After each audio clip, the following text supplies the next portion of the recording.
The point at which I became acutely aware, if you could elicit one point, was driving through Everett. Everett is a lovely little town, and I drove through Everett, and it was boarded up and overgrown, and it stunned me. I was amazed. And I realized that something atrocious was happening.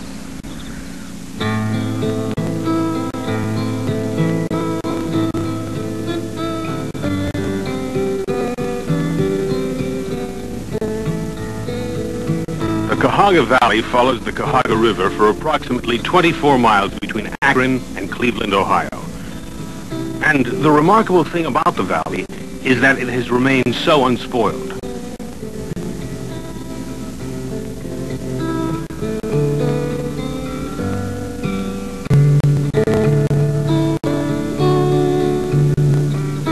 Well, I think the reason that population stayed the same is because no housing developments or no new people that came there much, because there wasn't any land available. Most of the people kept their land all the time, and the births and deaths just about balanced out each other, I think.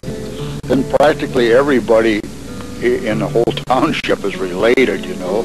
If you start talking about somebody in Panessa, you're talking about your cousin or second cousin or... On December 27, 1974, Congress designated 32,000 acres of the Cuyahoga Valley as a national recreation area. Of the 32,000 acres, 16,000 acres were existing state parks. Only 2.5% of the land was used for residential purposes, and according to the act passed by Congress, almost all that property would be given a scenic easement, which would permit the residents to still own their land, but would stop any development.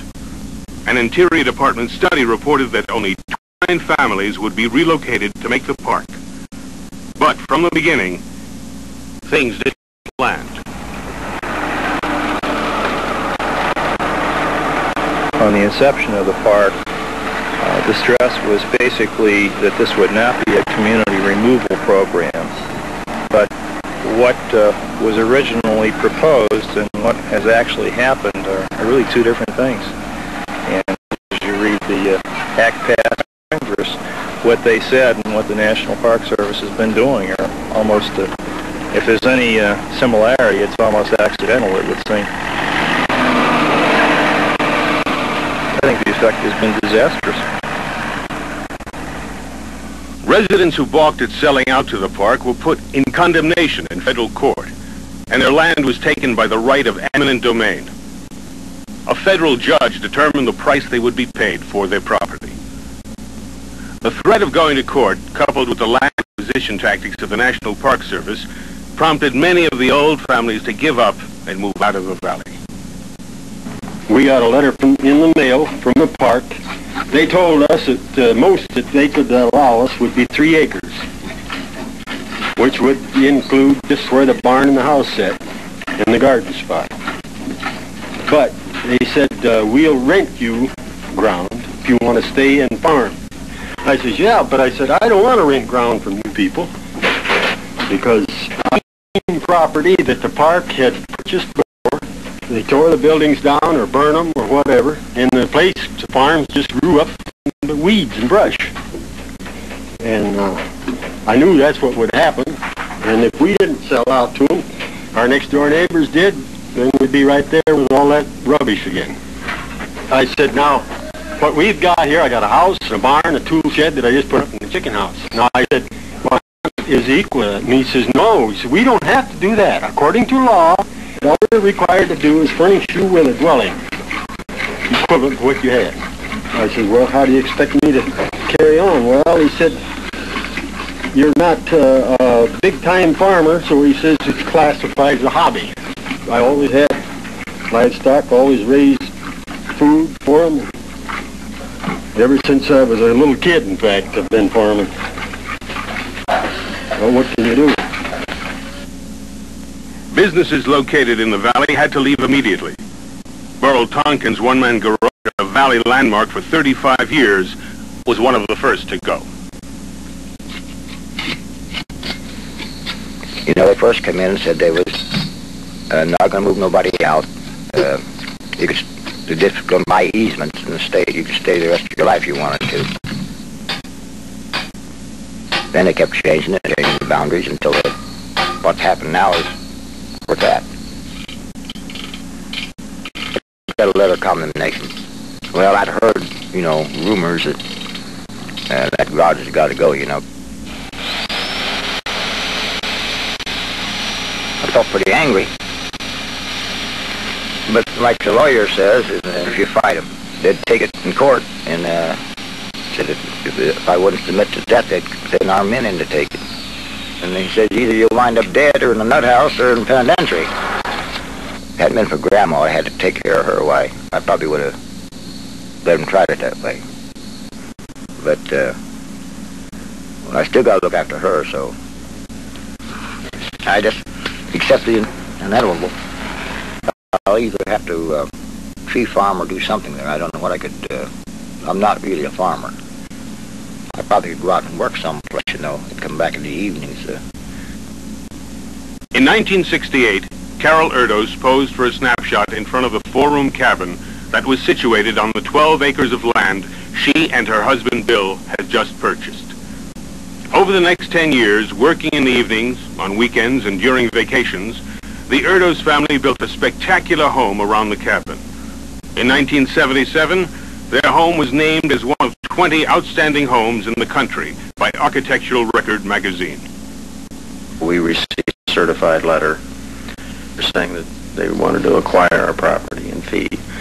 You know, I'm familiar with the way the law is written, and I specifically ask why. Why has our property been selected for fee acquisition? I might be interested in selling an easement, a scenic easement, but, you know, I'd like to keep my property. And he said, well, that's, you know, the standard answer that I got was, it's been determined that yours is fee acquisition and there's no choice in the matter. And I said, well, I'd like to make a formal request that it be changed. And he said, it won't do you any good. Don't waste your time. Like hundreds of other park residents who are being taken in condemnation, the Erdos family must think about moving out of the valley and the home they built for themselves. What could happen to this property? I think they put it up for sealed bid. And you can buy it for the highest bid and either move it or disassemble it or tear it down for salvage value. And if they don't get an offer on it, as far as I know, they just contract somebody to come in and take it down. Bob and Natalie Volkanoff came to the valley in 1947 and started a florist business. For the past 3.5 years, they've been hanging in limbo while the park moves to acquire their property. This is the way they have appraised our properties. And we were told that it's a residence with an accessory building. And for an accessory building, I've maintained a business here for over 27 years. This has been going on for approximately 3.5 years because of the condemnation. We have gone with the Department of Justice. Now we start all over again. Emotionally, I'm not too good anymore. First I cried buckets of tears, and then I became very, very bitter. And then I have no emotions. And not knowing where you're going for 3 years, I don't think they should torture a human being like that. I really don't. If it was just our home, maybe we could adjust, but it's everything. It's our livelihood, our home, and everything. Well, it just makes you really feel upset, and I can see why people lose their health over it. Because no one knows when you live in a place like that for so many generations what that ground means to you. To just have somebody come along and say, I want it, and you're going to get out if we have to take it. And there's just never a place like where you grew up all your life. I was up there during the summer, the old Scobie property. The windows were done, and the grass and weeds was waist high or head high. In the garden, the weeds was great big high stuff, and it just looked just downright terrible, that's all. And they were supposed to keep it looking nice. We moved away from there just about a year ago. And it looks like nobody lived there for 10 years. To me, it's dead. Oh, it was just something to go down there and see all the people. But now, it's just completely, absolutely dead. That's all there is to it in my mind. It changed all the buildings, tore down the old landmarks, and nothing is the same, that's all.